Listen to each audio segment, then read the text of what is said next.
Hey, I'm gonna go to work, so... Dad had to go off to work, so in the afternoon he went, and that gave me a wonderful opportunity to actually watch Mum with the boys and see how they interact. Have a great day. Watching Ricky drive away and knowing that I was gonna be alone with Joe, I was like, thanks a lot. I knew that these parents had a problem getting their youngest one, Crew, off to sleep in his own room. Mum and Dad relocate every few months, which makes it incredibly challenging for Crew to feel settled when it comes to bedtime. This is supposed to be Crew's room. When I walked into his room, I realised there's no way he could sleep in here because it was empty. There was nothing in his room that would make you feel like it was his room. There was no toys in there, and there was no bedding in his crib. In Albuquerque, he was sleeping in our closet in a porta-crib. And then in Orlando, it was in a closet. Depending on where we're living, his sleeping arrangement would have to change. So instead of changing it every time, I've just found it to be consistent for him just to sleep with us. Sometimes Ricky will want to just like, oh, he should go sleep in his crib. But then he'll always end up back in bed with us. Mum and Dad are using moving around a lot as an excuse for not dealing with behaviour that needs to be addressed. Crazy. I mean, crazy, really. I mean, Dad's tired, Mum's tired. He needs to be able to learn to sleep in his own bed. Okay, hey, listen, if you guys can play quietly while I put Kruby to sleep. With the older ones playing upstairs, Mum took Crew downstairs so that he could take a nap in her bedroom. I love Kruby, Kruby loves Mama. The pair of them were underneath a blankie. Crew was facing his mum whilst she was singing this lullaby. I am in that little place with my sweet little baby and having that mommy baby time. This ritual, I think, seems to be more for the benefit of Mum than for Crew. And I think it's because she feels guilty that they move around so much. Then Nico and Kai started to run wild in the living room next door to where Crew was meant to be sleeping.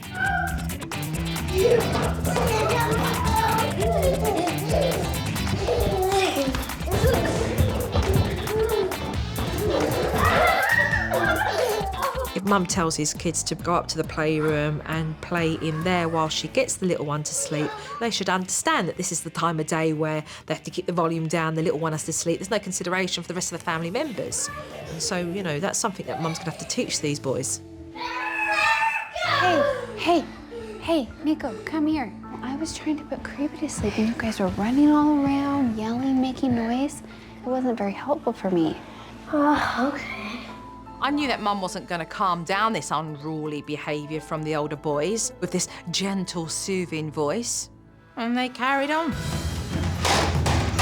Hey, boys, no.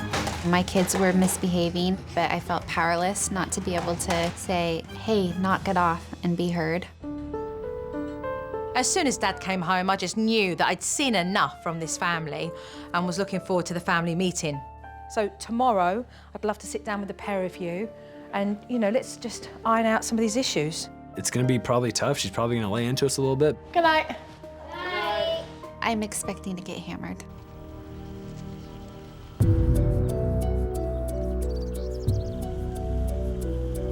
I'm nervous for what she has to say because I know that this is the time where she's gonna just pick me apart as a mom. So let's start with boundaries.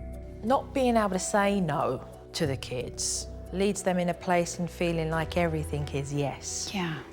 It doesn't help with their emotional maturity. One of those examples was when you told Nico that he wasn't allowed to play with the machete and he didn't like it. He was told no. And so he had a little bit of, you know, a mood and cried a little bit.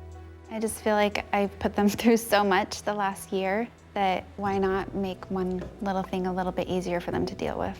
When you allow behaviour that you know is not safe, that only leads to worse behaviour.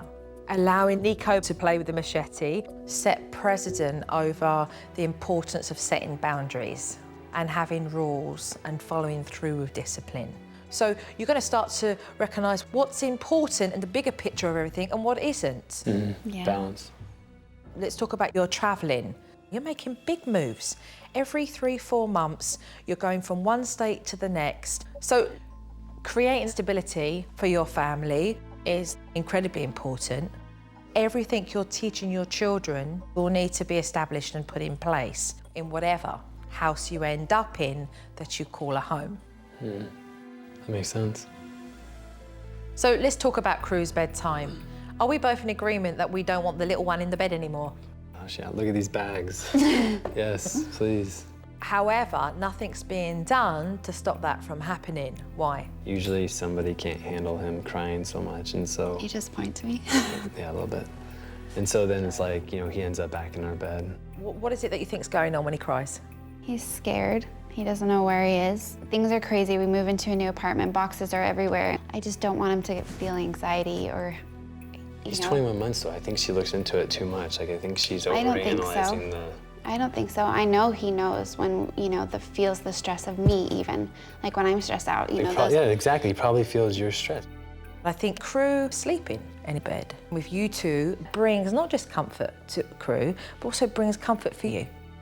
I think he emotionally fills this hole that makes you feel so scared and nervous in the place that you're at right now.